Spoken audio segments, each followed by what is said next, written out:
I've got a problem. This is Instax film, and I ain't got no Instax camera, but I do got me some Polaroid cameras. Wow. So how am I gonna get this in this? And how am I gonna get it back out? Today I'm shooting Instax and Polaroid film in cameras they were never meant for. So by the end of this video, you'll know how I do it, but you'll probably ask, why?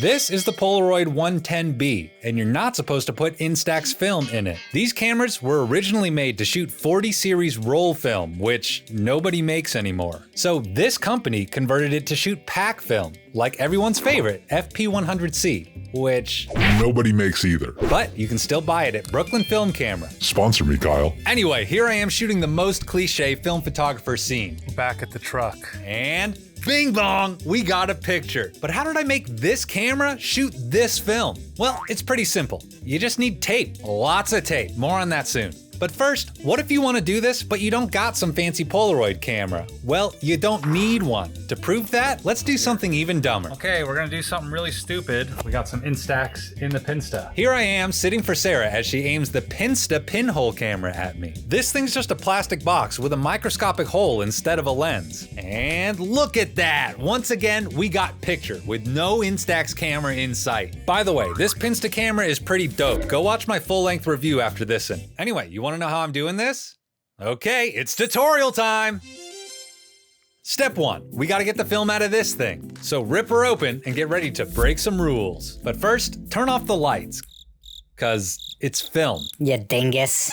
Now push the dark slide out to reveal the first piece of film. Then do the same for that piece of film, pushing it all the way out through the slit. Finally, to get the dark slide back in so we don't ruin the rest of the film, I like to push the next piece of film out halfway so I can use that piece to guide the slide back in place. Okay, we got some film. Now what? Step 2. Putting the film in your camera. Again, no light allowed, so get a dark bag or something. Anyway, this is the easy part. All you gotta do is open the camera, tape the film in place, and close her back up again. But be sure to properly orient the film, with the wider part towards the top of the camera and the Instax logo facing towards the lens. Now, I know you're probably thinking, Wait a second, that's upside down and backwards. nuh-uh, that's just how cameras work. You see, all cameras flip light side to side and upside down. Okay. After taping the film in place and latching her back up, we're loaded. Step 3, let's shoot this thing. Okay, so here I am wearing a funny hat as I once again mansplain to Sarah how cameras work. Sarah's using my phone to meter the scene. Now she's framing me up and whoops, I forgot to mention. This one ain't no Instax. This one's a genuine Polaroid 600 shot. And I know you're probably wondering, Instax, Polaroid, what's the difference? Well, unless you're some super duper analog nerd, they're practically the same dang thing. And if you are some analog nerd, let me know how wrong I am down in the comments below. Anyway, I know I titled this video something clickbaity, like shooting Instax in a Polaroid, and now I'm just shooting Polaroid in a Polaroid, so you're probably like, What the fuck? Let me explain. I know it's a Polaroid camera, but it's not made for shooting this kind of Polaroid film, so I'm still like breaking the rules and whatever, screw the title. Oh, you can't tell me what to do. Plus, I originally started this video by taping Polaroids in my 4x5 film holder so I could take instant film cat photos in my big old press camera like so. And would you just look at that cute little sleepy kitty girl? Anywho, whether you're shooting Polaroids in a 4x5, Instax in a Polaroid, Polaroids in a Polaroid, or even Instax in a 4x5, the process is exactly the same. Extract the film, tape it in place, take the shot, and step 4, processing. So we've taken our shot, but how do we get it out of there? Well, a normal Polaroid or Instax camera automatically ejects the picture through these rollers that squeeze the magic chemicals out of these here Zin pouches that coat the film and develop your picture. What? I got my film taped up in a big old dumb camera that ain't got no fancy schmancy auto ejection motor drive. So we gotta do it by hand, and it's really easy. But don't worry, I found a way to overcomplicate it. This is a Polaroid Land Film Holder 500. This is the complicated method. Stick around for easy mode. It was made for shooting 4x5 Polaroid pack film, which nobody makes anymore. Anyway, this thing's got its own metal rollers and this lever here to spread them apart or squeeze them together. So I figured I'd put this thing in a dark bag with my exposed film, take the film out of the camera and run it through those rollers by hand. Like I said, it's overcomplicated, but let's keep moving. Anyway, here it is in action. This is one of the first shots we took. And check it out. That uneven chemical spread, those weird organic artifacts. Sarah framed me up perfectly. It almost looks like I'm wearing a nun's habit. And there's more freaky Polaroids where that came from, but let's get back to Instax for a bit. So here I am interrogating my puppy boy with my big light and my big old press camera loaded with Instax. I frame him up, take the shot, and then after the dark bag, hooey, look at that cutie pie. So yeah, even on Instax, you get that uneven chemical spread, but I kind of like it. You never know what you're gonna get. So, like I said, this thingy, that's the complicated way. It's a pain in the ass to use, and it scratches the fuck out of the clear coat. So if you want to try this for yourself, don't go running off to eBay for one of these, because you probably already got something that works way better than this at home. More on that in a bit. But first, why am I even doing this? Well, a while back, I found this expired pack of Instax at Goodwill for only $4. And since I don't have an Instax camera, it kind of just sat on my shelf for a year or two. But now I have a YouTube channel. So be sure to like, subscribe, leave a comment, and ring that bell icon if you like DIY janky photography stuff like this.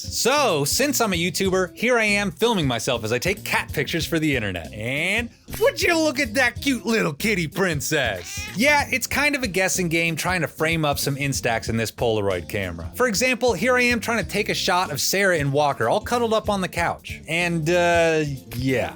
I gave her way too much headroom, and all you can see is Puppy's ear. But don't worry, here's a follow-up shot of just Sarah and her beautiful hair. I mean, still not a great comp, but at least she's kinda centered. By the way, for these shots I'm using my Godox TT600 speed light plugged directly into the 110B. Here I am setting up the flash in the camera for Sarah to shoot me, and look at that! Sarah did a great job framing me up. Plus, this 800 speed film combined with this speed light really lets you stop down and get a lot in focus. But it ain't just good for studio shots. This thing is portable enough for going out in the field. See, here I am throwing out some chicken feed so I can try to lure my mom's big cock. And yeah. I guess it ain't the best cock shot I ever seen. You know what I mean. Anyway, continuing with the animal motif, here's Freckles the mule graciously posing for me as I frame him up in the viewfinder. And wow, look at that cutie patootie. I love how these weird pink chemical marks make it look like he's blushing.